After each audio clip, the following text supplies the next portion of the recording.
Welcome back to day 2 of Read Aloud. Today we're going to focus on vocabulary words that we hear throughout the story. So I'm going to show you what our new vocabulary words are for this week.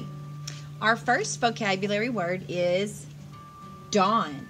That is the first daylight that appears in the morning. Okay?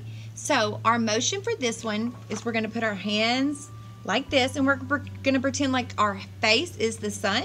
So at dawn, there is no sun, but soon the sun starts coming up, so we're going to move our hands down.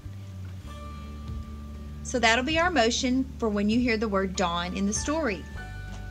Our next vocabulary word is mammoth. Wow, that means enormous or huge. As you can see, this is a mammoth-sized pumpkin. It's enormous. So our motion for that one is just going to be holding our hands out wide. Like we're holding an enormous pumpkin. So when you hear that word in the story, you're going to do the motion for mammoth. Our next word is chat. That means a friendly conversation. As you can see in the picture, these kids are chatting with each other. They're having a friendly conversation with each other. So if you hear this word in the story, you're going to do your hands like this, like they're chatting to each other. Okay? 2 more words to go. Our next one is borrowed. That means to take and use something that belongs to someone else. So like if you go to the library and you check out a library book, you are borrowing it from the library. So you're taking it, it belongs to the library, you're borrowing it, and then you'll return it. So our motion when we hear the word borrowed is going to be taking a book off the shelf, we're borrowing a book from the library, and then we're going to put it back. Okay, so that's our motion when you hear that word. And our last one, the word is lapel. And the lapel means a folded down part on a collar. So as you can see in the picture, you have a men's jacket. This little piece that folds down is called the lapel. All right? And our motion when we hear the word lapel in the story is going to be to tug at our collar. Okay? So when you hear that one, tug at your collar. All right. I hope you listen for those vocabulary words today when we listen to the book Scarecrow. I'll see you back here in just a minute. Scarecrow, written by Cynthia Rylant, illustrated by Laura Stringer. His hat is borrowed, his suit is borrowed, his hands are borrowed, even his head is borrowed, and his eyes probably came out of someone's drawer. But a scarecrow's life is all his own. It takes a certain peace hanging around a garden all day. It takes a love of silence and air, a liking for long, slow thoughts, a friendliness towards birds. Yes, birds, crows, grackles, starlings, jays. Ask them how they feel about a scarecrow, and they'll say, lovely. They ignore the pie pan hands and the button eyes and see instead the scarecrow's best gift, his gentleness.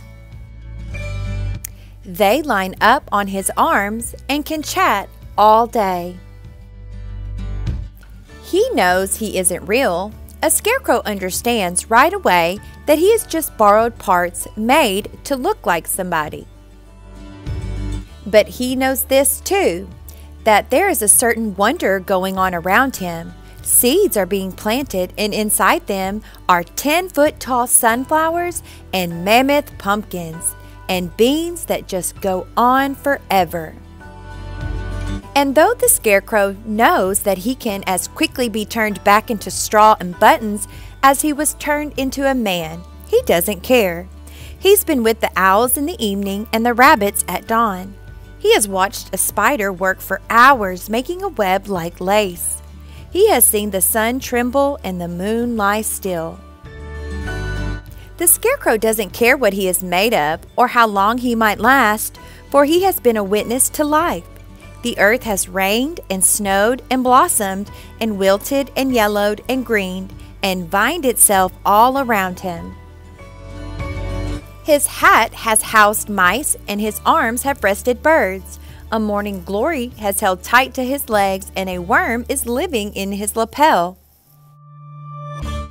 There's not much else a person might want, and the Scarecrow knows this. So he doesn't mind that there is always a smile on his face or that his eyes are always open. He doesn't mind being up high. He doesn't mind staying there.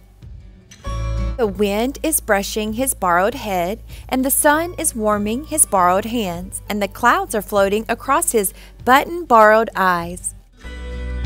The Scarecrow is thinking his long, slow thoughts.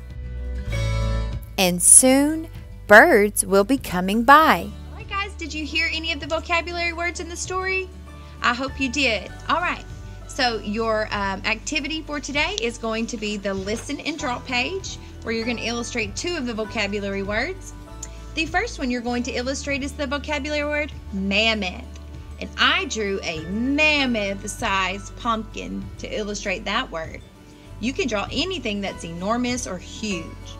And the second word we're going to illustrate is chat. So I drew 2 friends, and I even added little speech bubbles with what they were saying, and they are chatting to each other. This one says, "Hi, friend." And the other little girl says, "Hello, how are you?" And they're having a chat.